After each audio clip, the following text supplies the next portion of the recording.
This is Off Script with Trish Glose, intimate interviews and conversations with interesting people. And in front of my mic today is Teresa Pollman. Hello. Hello. Good morning. And you are the owner of IMD. Correct. The main chick over there. I'm the boss. The boss. The girl boss. High five to that. I have, one of my reporters gave me a mug that says girl boss, and it's my favorite coffee mug. I got a cup for myself that has that on it, but then I got the rest of my girls' cups that says that they're also the boss, so that they know that they're just as important as I am. Oh, I like that. I like that. But it still feels good to say you're the boss sometimes. Yeah, it's rewarding. It's a lot of responsibility. Mm-hmm. We're going to talk a lot about IMD in just a little bit, but first, where are you from originally? Well, I was born in Idaho, raised in Medford till I was about 11, and then grew up the rest of the time in Fresno. Got my college and degree, everything done there, and then moved back at the end of 97 to start IMD. Oh, okay. So what was your childhood like then? You grew up in Medford. I was a country bumpkin, which a lot of people would not think of me as that. I grew up on a ranch showing horses. I showed horses until I was 16 years old. Wow. I actually went to nationals at 16 in Louisville, Kentucky, and went top 10. And then I was like, okay, I'm done. On to the next. So your family then obviously horse people. Yes, very much so. Okay. The whole family. Do you have siblings? Yes, 7 of us. Whoa, wait, I know, what? it just blew your mind, right? I've known you for a very long time, and I did not know that you had 7 siblings. Yes, all over Oregon and Washington and Idaho. Okay, everybody into horses? Yes, and now everyone but me. Now I've kind of become the city girl, and everyone's still doing the horse thing, and I'm doing the modeling thing. Okay, was it into horses because you had to be into horses, or was it really truly like a family love? No, I loved it. I mean, I would sometimes sleep on the horses. I mean, I've always had a love for animals. Anyone who knows me knows that I bring my 2 yellow labs to the office with me every day. And so it's always been there. It's just that I also was very active in dance and singing. And so I couldn't do all 3. There wasn't enough time in the day. So at 16, I just decided I want to focus on dance and singing. Okay. And so showing horses, and I guess explain that to me. What does that look like? It's like a full-time job. Okay. You are practicing, cleaning, prepping for shows, and you're on the road a lot doing horse shows. Okay. So you are missing quite a big chunk of school, which is why you have to be a good student, which I was. So it was fine for my parents. I had to become very responsible at a young age, and I think that that's helped me in business. Just learning how to take care of myself and prep myself for kind of adult things, meaning having conversations with people and, just in general prep. Did you take them through courses? Was it equivalent to like a dog show? I showed both Western and side saddle. Okay. And when I went to nationals, I showed side saddle, and I was actually the youngest person in the class. So it was a very cool accomplishment for me. But it was one of those things that it was like, okay, it was like a bucket list. You know, check. Okay, now on to the next thing. And you won. I didn't win, but I was in the top 10. Okay, sorry. That would have been really. That would have been amazing. I won. Amazing. The Olympics. So after you went to the nationals, was it kind of like that feeling of, yep, I did it, I'm good. Yes. And you quit all of a sudden? I did. Wow. It wasn't a popular decision in my family. I was just going to ask. Yeah. Because again, I kind of had these other interests and I was in the elite choir, so we were traveling all over for that. And then for dance, I had already been, by 17, I had been to New York 3 times. I was in the Macy's Day Parade, the Florida Disney Parade. Wow. We did a lot of things, and we were with your dance good. troupe? Yeah. Okay. Yeah. So I really enjoyed doing that, and it was one of the joys in my life, but there wasn't, like I said, enough hours in the day to do all of those. So I thought, well, I showed since I was like 3 till 16. Oh my gosh. I was just a little nugget on horse. And then I wanted to do other things. And funny, because then at 16, I started modeling. Right. So then that kind of came into the swing of things. So I was always the kid who was the watch me, look at me, watch me, obnoxious. I mean, my mom has stories about, I would put on plays by myself, and I was the always on wanting to be on stage. Right. Was that it sounds like that was a little bit of the same for you? Yes, but more in the singing, dancing. Okay. Not the theater part of it, just the singing, dancing. I did a lot of fashion shows, so I loved being up on stage, but not necessarily talking. It really took me in college to love getting up and doing speeches, which then kind of led me into the other side of the business in the modeling and acting world. Okay, so you lived in Medford how long? Until when? Till I was like 11. It was like halfway through my 7th grade, so I'd be like 12. Okay, so then you guys moved to Fresno. Mm-hmm. Okay, obviously the whole family was it just a decision you just wanted to get out of there? Yes, and it was not popular because, as you know, we don't necessarily like Californians. Oregonians don't like Californians? I know. So I was like, I don't want to go and be that person that people don't like from here. Oh, no. So it was a little bit hard. And again, I was this country girl who didn't wear makeup and didn't know about fashion or anything. And it kind of reminded me a little bit of like a Friday Night Lights situation. I was like that girl who loved kind of being outside and all of that. And then I came to this middle school that had so much money. And so their rallies, their football games, thousands and thousands of dollars. There was DJs and speaker. I mean, it was like our high school is like their elementary school games. Like it's crazy. There's just a lot of money that they have down there to put into it. So it was a culture shock for sure. And then I went out for dance, which is how I kind of met all of my friends from there. Okay, which is honestly the best way, getting involved, because I was in dance as well and in choir, and that's how you meet your friends, because like-minded people, And we encourage that at IMD, to be involved in as many things as possible, because that's how you meet people, and it makes you more well-rounded, whether you go to college or not. Sure. What were you like in high school? What was I like in high school? It wasn't that long ago. I know, it was a long time ago. I would say I was busy. I know that sounds funny, but I just was always doing something. There was never a dull moment. We lived on a beautiful ranch in Clovis, which is right outside of Fresno. And, my parents worked really, really hard.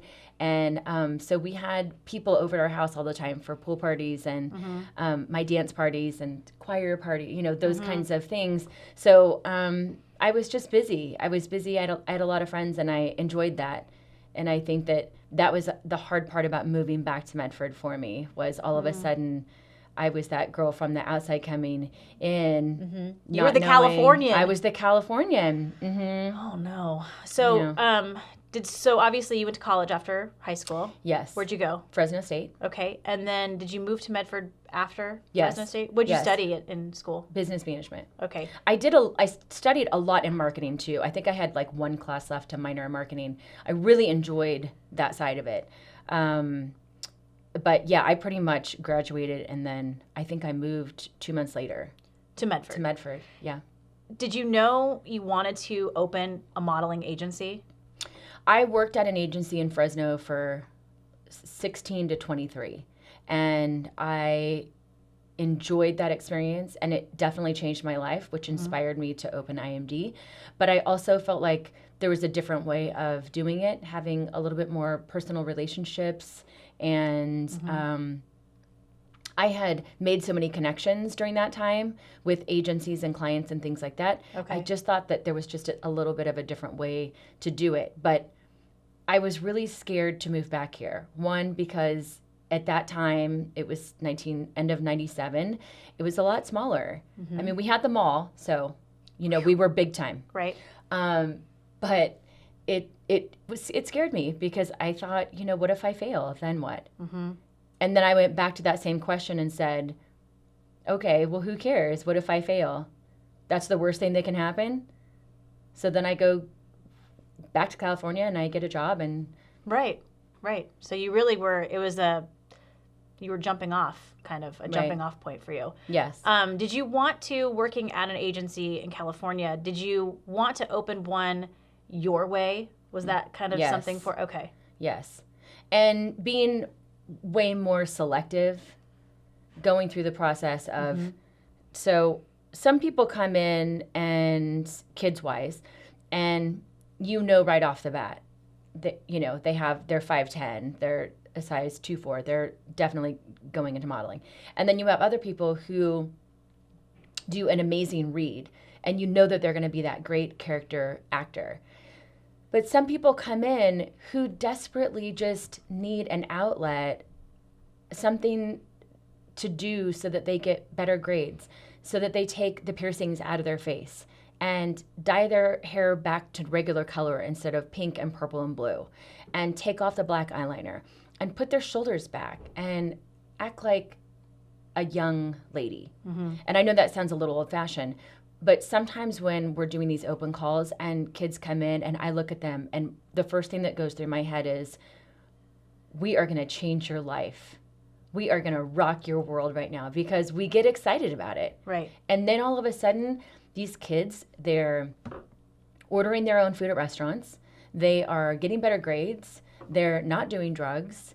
And their parents, they're like, you can't even put a price on that, because you don't learn that in school. I wish that they'd had more classes like that in school, how to have more confidence in yourself. But they don't. So we kind of pride ourselves on that aspect of us.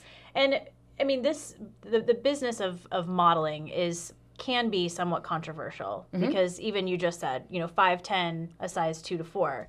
I mean, that's not average. Right. And that's not, I don't want to say it's not normal, but it's definitely not average. So is there a way, what challenges have you faced? Because you've been in this business a very long time. What challenges have you faced from people like that just say, this isn't right? Why are we putting these body types up here on a pedestal? Right. I can say the exact same thing about sports. So when you're looking for a quarterback, you're not going to be looking for the 5'9" quarterback. You're looking for the 6'2" quarterback. It's the exact same thing. In a swimmer, when was the last time that you saw a really out of shape, heavy swimmer? It's this way in every industry. I just feel like our industry is a little bit more red flagged, I guess you could say, because that's all everyone's talking about. But they're not talking about how a girl put herself through college or bought her parents a new home or all the positive things that can come out of it. I have some kids that we've repped since they were 14, 15 years old, and they've gone to 10 countries. They've traveled the world. They have a nice nest egg where they can do whatever they want from here. And they can still probably keep doing it for another 5 years. So there's those stipulations in every kind of sport that's out there, and it is in our industry too. We promote a healthy lifestyle and healthy living. So I don't want the skinny girl. I want the girl who eats healthy and who works out, who has definition in her body. Exactly. Not that's just skinny. Right. And I think it's also important to note, this is what the industry looks for. Yeah, I didn't make it up. Yeah. Which always makes me giggle, because they're like, why do you feel this way? I'm like, I don't feel this way. Our industry, the designers set the standards, so I have to give my clients what my clients want. Exactly. Just like if your daughter needed to run faster. If she's in track and she needs to run faster, she needs to figure out how to run faster. Right. And if she can't, she's not going to win. Right. And you're very matter of fact about it. I mean, I think, and that probably maybe comes from because you've been doing it so long. I think it's that, and also it's just frustrating sometimes, because there's so many realities in every industry, but in ours it's just so like a little attackish. So I probably get a little, probably. My hair gets up a little bit. But I understand it at the same time, because just like the height issue, I have girls who are 5'5", who are beautiful and amazing, and the clients are like, no, we want her to be 5'9". That's heartbreaking. And it's hard, so there's good and bad parts as far as that goes. But again, if I have friends who are in California who are prepping their kids for football. trying to get scholarships for a college. And it's the same thing. You have to be the height, you have to be the weight, you have to be a certain speed, you have to have the right audition tape. You have skill. to Yeah, exactly. Talent. So it's the same thing. It's just portrayed a little bit differently. For sure. And you do, and I've asked you this question before, you kind of have a talent when it comes to looking at someone and just saying, yes, no, yes, no. And a lot of talent comes from Southern Oregon. Yes. So much. It's so incredible, and it's so exciting to watch some of these kids. You know, the boy that I'm dealing with this morning, he's in Paris right now. He just booked German in Style, 10 pages, single by himself. He's flying to London for that, then going back to Paris, then doing Paris casting shows, and then going to Milan, doing Milan shows, and then I'm going to meet him in New York in July. So he came from Crater. Oh my gosh. He was actually in his mother's womb when I met his mom because she was my next door neighbor. So that's how long I've known this boy. Okay. And he kept coming in over and over and auditioning for me, and he was just super awkward, and he just wasn't ready. And for me, you know, I think we've been in business for 20 years because we are honest. I'm not sitting there saying, oh my gosh, you're going to be a star, you're going to be amazing.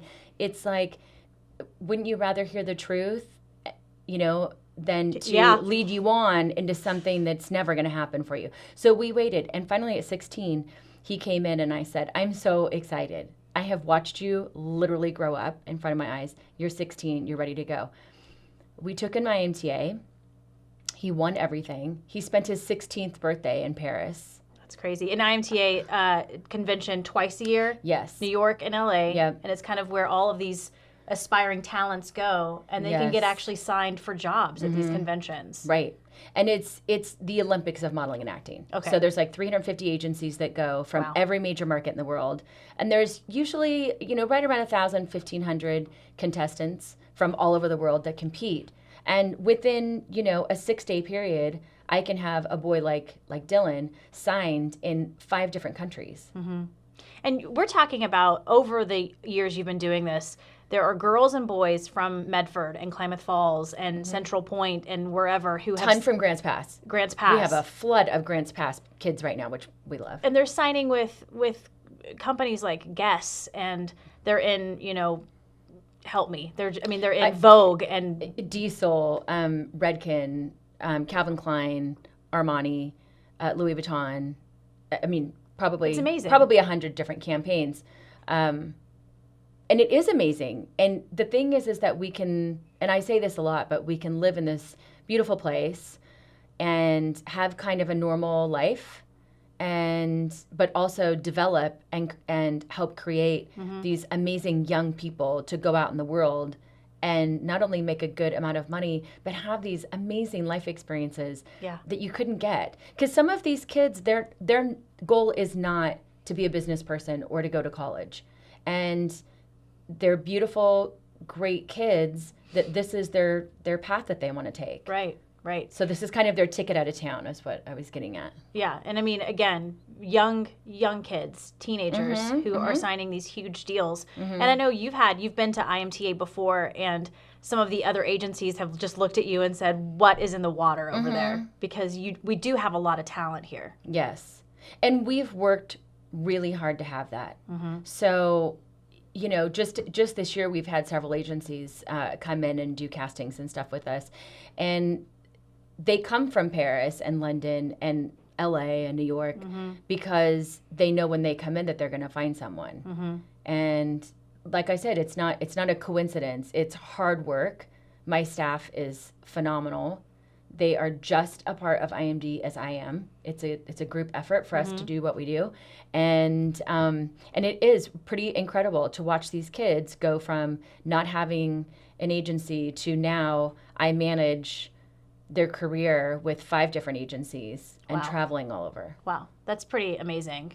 And congrats on 20 years. Thank you. That's incredible. It's so bizarre. I'm like, wait, how old am I? What happened? Well, and you and I met, I want to say it was maybe 2002, 2003. I think so, yeah. And we met in the most awful way. Awful way. I can't remember. It was your friend who oh, yes, had been murdered and I was working on that story Yes. and trying to talk to friends and family. Obviously, it's the worst job for a reporter. Right. When there's tragedy, it's go and see if you can talk to friends and family, and that's how you and I met, and kind of just created a friendship after that. Right, we did. And it's been great to see everything that you've done too. Yeah, well, thank you. Yeah. You're welcome. Well, it's just nice, and that kind of brings me to, you are incredibly successful, and IMD is incredibly successful. Why have you stayed here? I took a short little 5-year stint of working for Wilhelmina in this amount of time during IMD. And I did it because I needed to have a little something extra to inspire me. And I loved it for the first, I only signed a year contract, and then it automatically renewed, which I didn't know it was going to do that. So I was like, okay, I'll stay 2 years. And I don't know what happened. I blinked, and 5 years later, I enjoyed it, but also I was exposed to so much. The politics in the agency life, it can be a little stressful. And I have our life here where our staff gets along so well, and we're like a small family. I mean, we do a lot of stuff outside of the office together. Sure. And it, in the big picture of it, it's like any industry. You go work for a top 500 company in New York, and it's a lot different than Southern Oregon. And that's what I experienced. I enjoyed it, but I travel a lot. And so I get to see the outside, but my roots are here. I would never want to leave here, to be honest. And through dating and all of these different things, that's like the first thing that I say is, I have a business here and I'm not leaving, so. Yeah. So when you're on a date, it's like, it's got to be Medford or nothing. Yeah, Sorry. yeah. For sure. But then people come here who've never been here, especially my LA and New York friends. And I'll say, okay, so let's do a casting. We'll work for several hours, and then we're going to go do winery tours for 4 hours. Okay. And they're like, I'm coming back for sure. And they all do. They all do, because it's beautiful here. There's something about Southern Oregon. Yes. There's just something about this place. And it can be frustrating at times when, you want to go have dinner at 11 o'clock at night. Right. Yes. And, not a lot of things are open, but there's just something about this place, and it's not just the beauty. There's just something about Southern Oregon that just keeps people here. And it's funny because I try to actually not tell a lot of people that, because don't move here. I know. I'm like, there's so many Californians that are moving in here, and I'm like, no, stay. I think that's funny because you've been on both sides of that. I know, and I came back. But it is, like I said, especially my New York friends, when they come in, they're like, oh my gosh, flying in on the airplane was so beautiful. And I'm like, oh, just wait. You're like, yeah, I know. I'm like, there's 85 wineries here. I know. What? It's like, How is that possible? Exactly. So you do travel a lot, and you have clients that are all over the world, which brings me to, I just learned this. You have a globe in your office. I'm totally throwing you under the bus right now. Geography's hard. My staff will laugh. I'm not going to blame it on one teacher, but I'm just going to say that someone failed a little bit on holding me accountable to learning geography. So I do have a globe in my office, because I think we have, right now we have someone in Thailand, Istanbul, Tokyo, London, Paris, 2 people in Milan. So I need to understand where everyone's at. Yeah. And then when we have to book airline tickets, I have to understand how far it actually is from one to the other.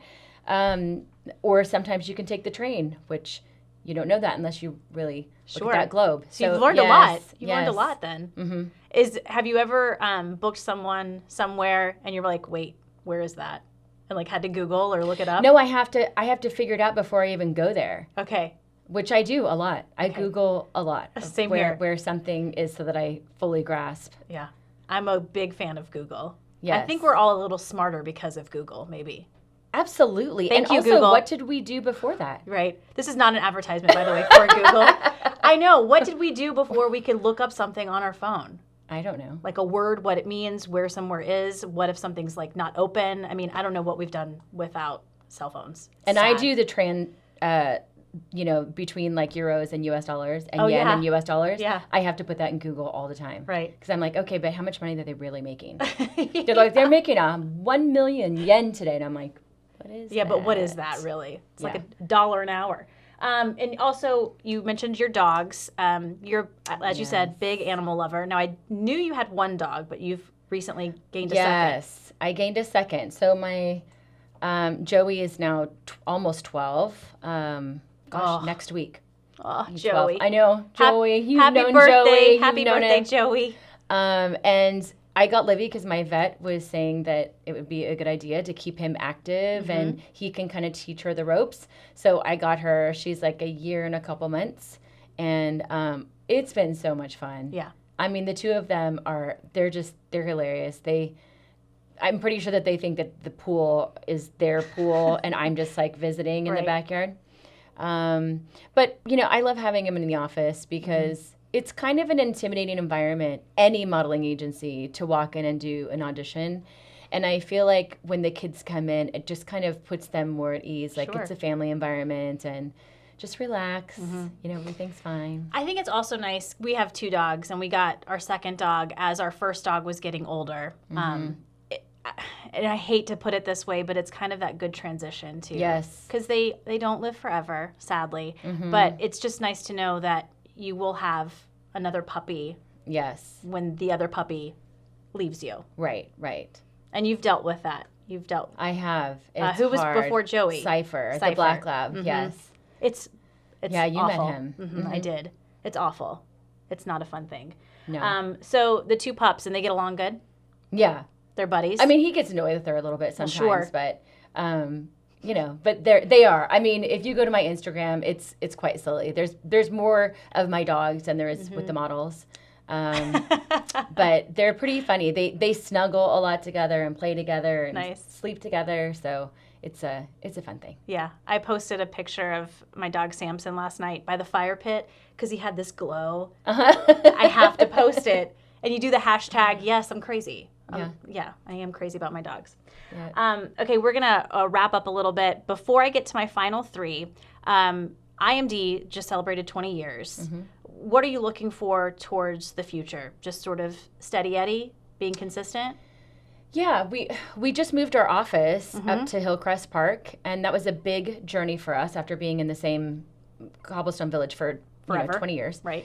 And that was kind of a big thing for us. We love it up there beyond words. Everything is so close now, my house and that. And I would say for 2018 or 2017 was our best year that we've had ever in 20 years. Wow. So that was a huge milestone.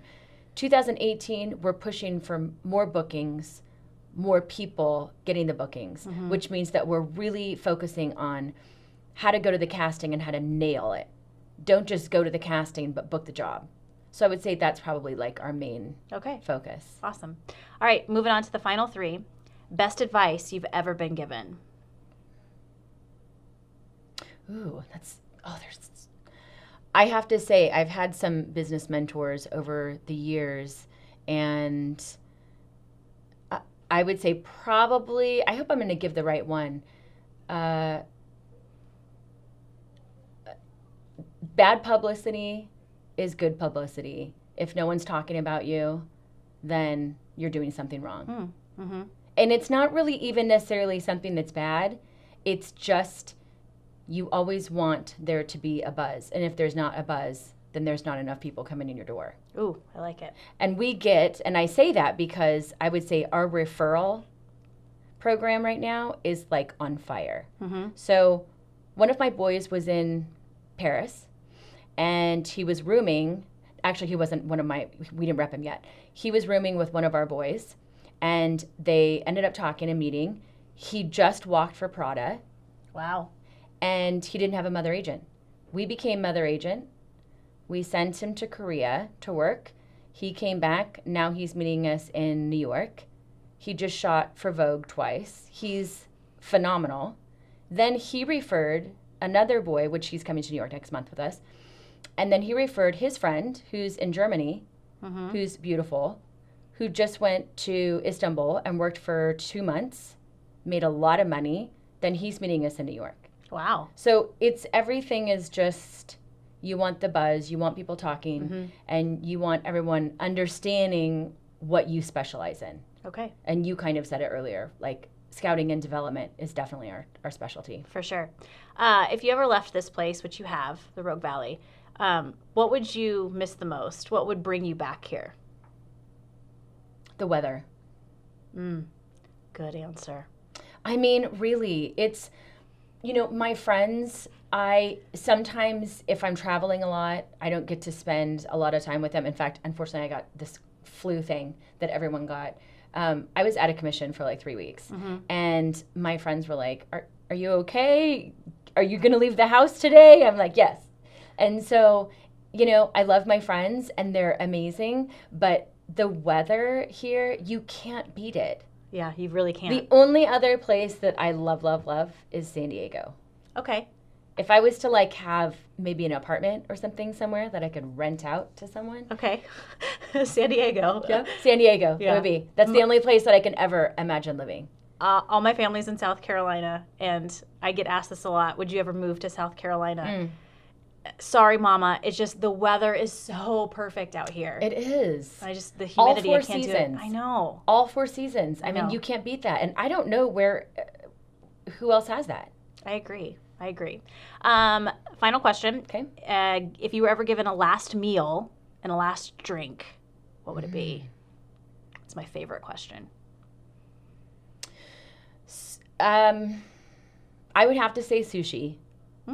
Because I eat a lot of sushi. And a glass of Roxanne Pinot Gris. Okay. This is not an advertisement for Roxanne.